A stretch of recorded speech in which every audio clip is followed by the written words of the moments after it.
నమస్తే తెలుగు వన్ న్యూస్కి స్వాగతం. జగన్మోహన్ రెడ్డి సత్తెనపల్లి పర్యటన కొనసాగుతుంది. ఇంకా ఉదయం ఎప్పుడో 9 గంటలకి అనేది షెడ్యూల్లో ఉంది. కానీ ఇంకా ఈ టైం వరకు ఇప్పుడు మనం ఈ వీడియో చేస్తున్నది 4:30 అవుతుంది టైం. ఇంకా కొనసాగుతుంది. ఆయన ఇంకా అక్కడికి రీచ్ అవ్వలేదు. అయితే ఈలోగానే ఆయన ఒక వ్యక్తి ఆత్మహత్య చేసుకున్నాడు. మా కార్యకర్త ఆ గ్రామానికి చెందిన రెంటపాళ్ల గ్రామానికి చెందిన ఉప సర్పంచ్ శివనాగ మల్లేశ్వరరావు ఆత్మహత్య చేసుకున్నాడని ఆయన్ని పరామర్శించడానికి వెళుతుంటే 2 నిండు ప్రాణాలు గాల్లో కలిసిపోయాయి. గాల్లో కలిసిపోయాయి అనడం కాదేమో, ఒక రకంగా జగన్మోహన్ రెడ్డి పర్యటన వల్ల జరిగింది కాబట్టి కారకులు ఎవరిని అనాలి? ఒక రకంగా పోలీసులు కూడా కారణం అని నేను అంటాను. పోలీసులు పకడ్బందీగా చర్యలు తీసుకుని ఉంటే ఇంతమందిని జనం రోడ్ల మీదకి రాకుండా, ఇలాంటి ఒక ప్రవాహం ఇలా బార్గేట్లు తోసేసుకొని వెళ్ళే పరిస్థితిని పోలీసులు రాకుండా చేసి ఉండాల్సింది కదా. డెఫినెట్గా వైసీపీ బాధ్యత వహించాలి, జగన్మోహన్ రెడ్డి బాధ్యత వహించాలి. కానీ పోలీసులు కూడా బాధ్యత వహించాలి కదా. ఎందుకు తెలుగుదేశం పార్టీ నాయకులు ఏం సమాధానం చెప్తారు? లేదా ప్రభుత్వంలో ఉన్న జనసేన బీజేపీ నాయకులు ఏం సమాధానం చెప్తారు? తెలుగుదేశం పార్టీ నాయకులు శరత్ గారు ఉన్నారు మనతో. నమస్కారం శరత్ గారు. నమస్కారం. ఒక రకంగా పోలీసులు కూడా తమ పని తాము చేయడంలో విఫలమయ్యారేమో అని అనిపిస్తుంది నాకు ఆ పరిస్థితి చూస్తూ ఉంటే. అంబట్రాంబాబు వెళ్ళి బారికేడ్లు తోసేసి పైకి లేపి విసిరేస్తూ ఉంటే పోలీసులు చూస్తూ ఉన్నారు. 2 నిండు ప్రాణాలు పోయాయి ఈరోజు టూరు వల్ల. గోపి గారు, ముందుగా ఇక్కడ గత 2 రోజుల నుంచి పోలీసు వారు హెచ్చరికలు ఇస్తూనే ఉన్నారు. ఎందుకంటే పొదిలి ఘటన తర్వాత పొదిలిలో ఒక అల్లరి మోకని జగన్మోహన్ రెడ్డి తీసుకొచ్చి అతని వాహనాలతో పాటు వాళ్ళ దగ్గర ఏ విధంగా చెప్పులు కావచ్చు, రాళ్ళు కావచ్చు, ఇవన్నీ దొరికినాయి అనేది మనం చూసాం. అలాగనే ఇక్కడ కూడా ఏదన్నా విధ్వంసం జరపడానికి కుట్ర ఉంది అనని పోలీసులకు ఇన్ఫర్మేషన్ ఉండటం వల్ల వాళ్ళు 3 వెహికల్స్కి 100 మందికి మాత్రమే పర్మిషన్ ఇచ్చారు. కానీ ఇక్కడ మనం డీల్ చేస్తుంది ఒక చట్టం మీద, రాజ్యాంగం మీద గౌరవం ఉన్న వ్యక్తులతోటి కాదు, రౌడీ మోకలతోటి. ఈ మాట నేను ఎందుకు అనాల్సి వస్తుంది అని అంటే, 5 సంవత్సరాలు ముఖ్యమంత్రిగా చేసిన ఒక మనిషి పోలీసులు క్లియర్గా కొన్ని ఇన్స్ట్రక్షన్స్ ఇస్తే దాన్ని బేఖాతరు చేయటం కాకుండా, ఇంకో పక్కన ఆంబోతుగా ఒక మంత్రిగా ఎమ్మెల్యేగా చేసిన అంబటి రాంబాబు, మీరు ఇందాక ఇంట్రడక్షన్లో ప్రస్తావించినట్లు ఎంత సంస్కారం ఉంది అని అనేది అర్థమవుతుంది. పోలీసుల్ని రెచ్చగొట్టే విధంగా మాట్లాడటము, వాళ్ళ మీదకి ఒంటి చేతితోటి ఒంటి కాళ్ళ మీద వెళ్ళిపోవటము, అక్కడ ఉన్న చుట్టుపక్కల ఉన్న మనుషులకి వాళ్ళు నిజంగా ఏదన్నా మద్యం కానీ గంజాయి కానీ సేవించేమన్నా వచ్చారా అన్న భావన కలుగుతుంది నాకు ఆ వీడియోలన్నీ చూస్తుంటే.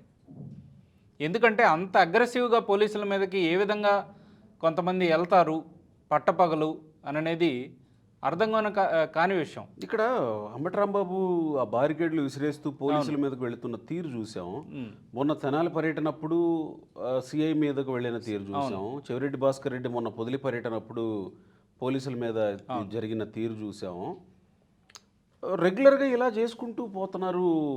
ఎందుకు? వీళ్ళకి ఏంటంటే పోలీసుల మీద, చట్టం మీద మినిమం ఒక గౌరవం లేకపోగా మీకుందా? పోనీ అధికారంలో ఉన్న వాళ్ళకుందా?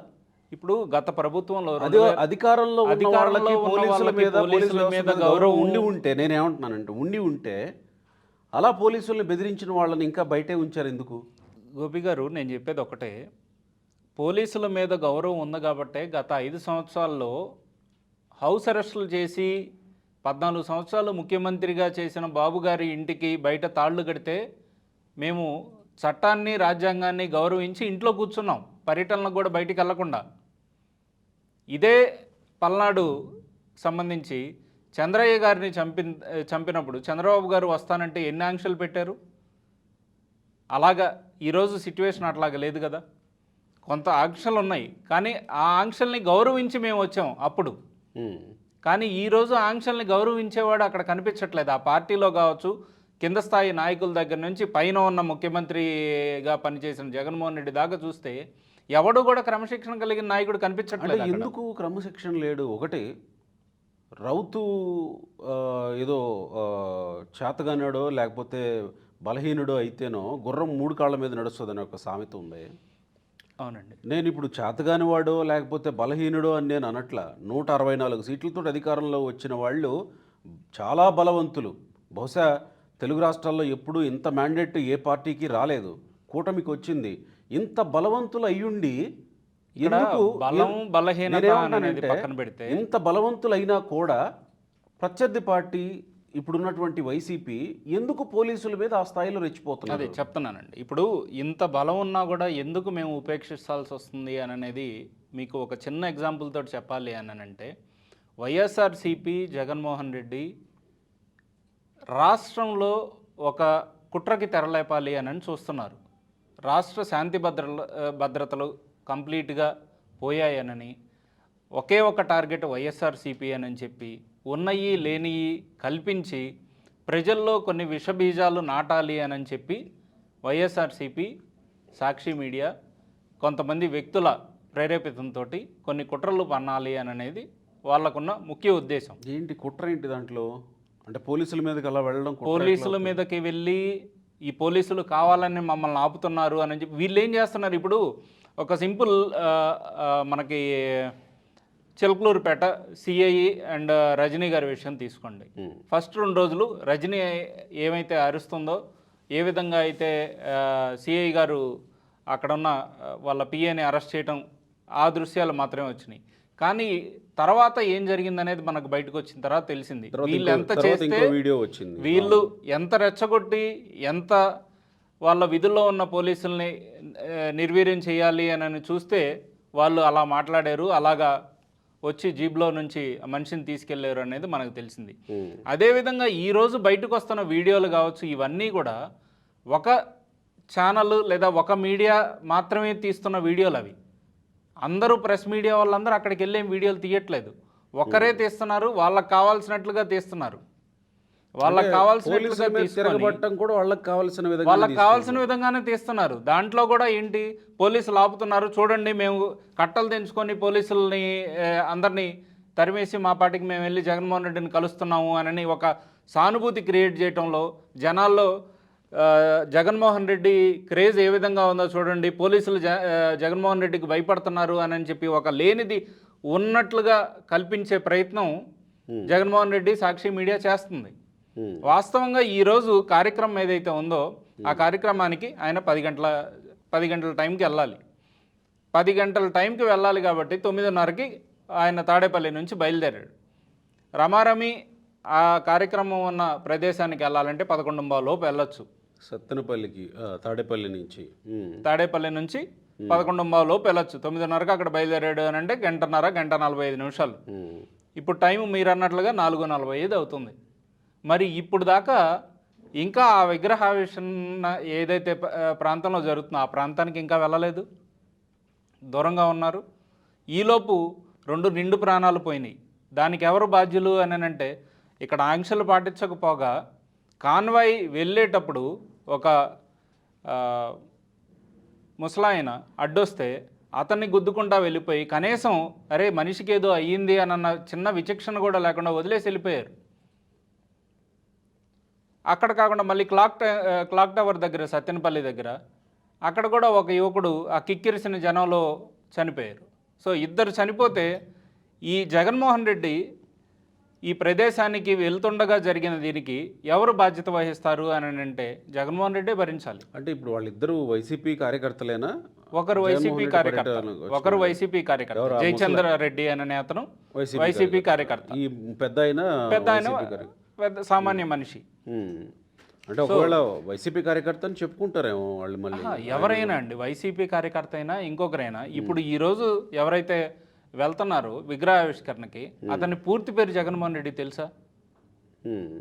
కేవలం ఏదో రాజకీయ మైలేజ్ ఒకటి తీసుకొని రావాలి, లేదా లిక్కర్ స్కామ్లో చెవిరెడ్డి అరెస్ట్ అయ్యాడు కాబట్టి దాని గురించి డైవర్ట్ చేయాలి, లేదు ఇప్పుడు తెలంగాణలో హాట్ టాపిక్గా ఫోన్ ట్యాపింగ్ కేసు ఒకటి ఉంది దాన్ని డైవర్ట్ చేయాలి అని చెప్పేసి ఈ వింతగా ఇంత పెద్ద ర్యాలీ తీసుకొని పోలీసులను అందరినీ కాదని చెప్పి బేఖాతరు చేసేసి అక్కడికి ఇన్ని గంటల ర్యాలీ చేయాల్సిన అవసరం ఏమైనా ఉందా? ఇదేమన్నా ఎలక్షన్స్ టైమా?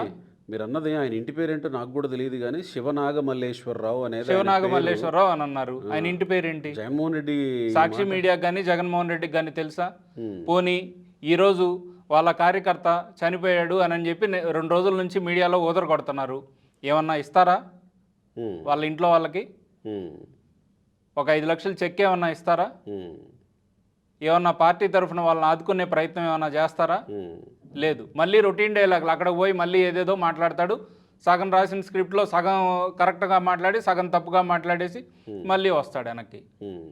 పోనీ ఈరోజు ఇద్దరు చనిపోయారు, నైతిక బాధ్యత వహించి ఆ ఇద్దరిని ఆదుకునే ప్రయత్నం ఏమైనా చేయగలరా జగన్మోహన్ రెడ్డి? పోనీ ఆయన నైతిక బాధ్యత వహించట్లేదు, చట్టపరమైనటువంటి బాధ్యతగా పోలీసులు కేసులు నమోదు కేసు చేస్తారు. నమోదు చేశారు కదా ఆల్రెడీ. ఉమ్, ఇప్పుడు ఆ సింగయ్య అనే అతను చనిపోయిన దానికి గాను చట్టపైన చర్యలు ఆల్రెడీ గుంటూరు జిల్లా తీసుకోవడానికి పరిధిలోకి వస్తుంది. గుంటూరు ఎస్పీ ప్రెస్ మీట్ పెట్టిన. ఆయన ఆల్రెడీ ప్రెస్ మీట్ పెట్టారు. ఒక ఎఫ్ఐఆర్ రిజిస్టర్ అవుతుంది. దేనివల్ల అయ్యింది ఏంటి అని అనేది ఆల్రెడీ విచారణ స్టార్ట్ అయ్యింది. సో ఇవాళ జరుగుతున్న కార్యక్రమం ఏదైతే ఉందో దానికి కంప్లీట్గా పూర్తి బాధ్యత జగన్మోహన్ రెడ్డిది. ఎందుకంటే అతను చెప్తున్న విషయం ఏంటి అని అంటే, కూటమి ప్రభుత్వము లేక పోలీసులు వారి బాధ తట్టుకోలేక ఇతను చనిపోయాడు అని చెప్తున్నారు. నాగమల్లేశ్వరరావు అనే అతను. కూటమి ప్రభుత్వం వచ్చింది ఎప్పుడు? 4వ తారీఖు. ఈయన 5వ తారీఖు చనిపోయాడు. కూటమి ప్రభుత్వం బాధ్యతలు తీసుకుంది ఎప్పుడు? 12వ తారీఖు. మందు తీసుకున్నాడు, 9వ తేదీ చనిపోయాడు. కూటమి ప్రభుత్వం బాధ్యతలు తీసుకుంది 12వ తారీఖున. 4వ తారీఖు రిజల్ట్స్ వచ్చినాయి. ఇతను సాక్షి ఛానల్లో ఈశ్వరు లేదు అని అంటే అక్కడ ఉన్న మీడియా వాళ్ళు ఖచ్చితంగా వైఎస్ఆర్సీపీ గెలుస్తుంది, ఇంకేముంది 9వ తారీఖు ప్రమాణ స్వీకారం, కొట్టండి దండలు జేజేలు అని చెప్పి ఈశ్వర్ చెప్పేదానికి, ఇక్కడ కొంతమంది సర్వే సంస్థలు చెప్పేదానికి ప్రలోభితులై ఎక్కువ డబ్బులు బెట్టింగ్ కాశాడు. ఆ రిజల్ట్స్ వచ్చిన తర్వాత అతనికి తత్వం బోధపడింది. అతని డబ్బులే కాకుండా చుట్టుపక్కల కొంతమంది డబ్బులు కూడా తీసుకొని వాళ్ళ తరఫున కూడా ఇతనే బెట్టింగ్ కాసిన పరిస్థితి ఉంది. బెట్టింగ్ అనే సంస్కృతి ఎక్కడి నుంచి వచ్చింది? వైఎస్ఆర్సీపీలోనే ఉంది.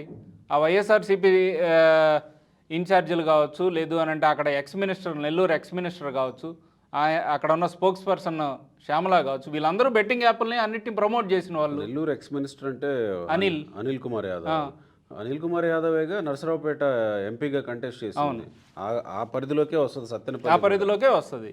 బెట్టింగ్లకి మారుపేరు ఇక్కడ ఉన్న మనుషులైతే వాళ్ళ ద్వారా ఈయన బెట్టింగ్ కాశాడు. 5వ తారీఖు రిజల్ట్స్ వచ్చింది కాబట్టి పక్క రోజు పొద్దున గుంటూరు వెళ్ళాడు, పురుగుల మందు తెచ్చుకున్నారు, తాగారు. 9వ తారీఖు దాకా హాస్పిటల్లో ఐసీయూలో ఉండి 9వ తారీఖు చనిపోయారు. దానికి కూటమి ప్రభుత్వంకి అసలు సంబంధం ఏంటి? కూటమి ప్రభుత్వం ఎప్పుడు ఛార్జ్లో వచ్చింది? ఇవన్నీ లేకుండా జనాల్ని డైవర్ట్ చేయాలి, ఏదో చేయాలి, అద్దెకి తీసుకొచ్చి కొంతమందిని పక్క స్టేట్లో వాళ్ళని, లేదు అని అంటే అక్కడ ఉండే చుట్టుపక్కల గ్రామం వాళ్ళని ఏదో ఒకటి మభ్యపెట్టి తీసుకొచ్చేసి ఒక రోజుకి కానీ జనాలు వస్తున్న విజువల్స్ అన్నీ కనపడతా ఉన్నాయి. జనాలు వస్తున్నారండి, రాకుండా ఉండరు. ఇప్పుడు పలానా నాయకుడు వస్తున్నారు అని అంటే చిన్నపాటి ఎమ్మెల్యే వస్తున్నా కూడా వస్తారు. నేను ఒకటే స్ట్రైట్ క్వశ్చన్ అడుగుతున్నా, నీకు జనాలు వస్తున్నారు అని అంటున్నావు, మరి ఇదే పర్యటనలో నువ్వు 5 సంవత్సరాలు ముఖ్యమంత్రిగా ఉన్నప్పుడు ఇంత ఓపెన్గా ఎందుకు తిరగలేకపోయావు? ఎందుకు పరచాలు కట్టుకొని తిరిగావు? సరే, అదంతా వేరే చర్చ, అది వేరే దానికి వేరే చర్చ. అలాగే ఎందుకు తిరగలేకపోయావు? ఇప్పుడు ఎక్కడ శవం కనిపిస్తే అక్కడికి, లేదా ఎక్కడ సానుభూతి కావాల్సింటే అక్కడికి సంబంధం లేని వ్యక్తుల దగ్గరికి, కనీసం పూర్తి పేరు తెలియని వ్యక్తుల దగ్గరికి ఏ విధంగా వస్తున్నావు? దీనివల్ల నీకు వచ్చే మైలేజ్ ఏమన్నా ఉందని నువ్వు ఫీల్ అవుతున్నావో? నీకు ఆల్రెడీ అంటే మీరు చెప్పిన దాని ప్రకారం పోలీసుల మీదకి ఇలా దూకడం, పోలీసుల మీదకి గొడవలకి వెళ్ళడం, ఇదంతా ప్లానెడ్గా చేస్తున్నారు. ప్లానెడ్గా కూటమి ప్రభుత్వం చూడండి వైసీపీ వాళ్ళకి భయపడుతుంది. వైసీపీ వాళ్ళని బయటికి కూడా వాళ్ళని బయటికి వచ్చినా కూడా జనాలు వస్తారు, వాళ్ళకి ఆదరిస్తారు అని అనేది తట్టుకోలేక ఇంతమంది పోలీసులను పెట్టారు. అంటే అరెస్ట్ చేసినా ఓకేనా? అరెస్ట్ చేసినా ఓకే, వాళ్ళు ఎలాగో అందరూ అరెస్ట్ అయ్యే వాళ్ళే. వాళ్ళు గత 5 సంవత్సరాల్లో గోపి గారు ఇంకొక 10 సంవత్సరాల తర్వాత కూడా ఒరే వీళ్ళు ఇన్ని చేశారు అని ఏదో ఒక రోజు బయటపడే అన్ని చండాల పనులు చేశారు. మీరంటే నాకు ఇది గుర్తొచ్చింది. చేబ్రోలు కిరణ్ అన్ని అరెస్ట్ సందర్భంగా మంగళగిరి నుంచి అతను విజయవాడకి తీసుకెళ్తున్నప్పుడు మాజీ ఎంపీ గోరంట్ల మాధవ్ వచ్చి అడ్డుకున్నాడు కదా. అప్పుడు కిరణ్తో పాటు లోపల ఉన్న పోలీస్ అధికారి ఒక మాట అంటున్నాడు, ఆడియో బయటకు వచ్చింది. నీ డ్రామాలు తెలుసులేరా మాకు, నీ డ్రామాలు ఆపరా, నువ్వు కావాలని చేస్తున్నావు ఇది మీడియా అటెన్షన్ కోసం. అంటే పోలీసులను అడ్డుకున్నట్టు చేస్తే పోలీసులు అరెస్ట్ చేయాలి, అరెస్ట్ చేసా చూసారా అరెస్ట్ అయ్యారని చెప్పుకోవాలి. ఇప్పుడు అంబటి రాంబాబు కూడా అట్టే చేస్తున్నాడు వల్ల.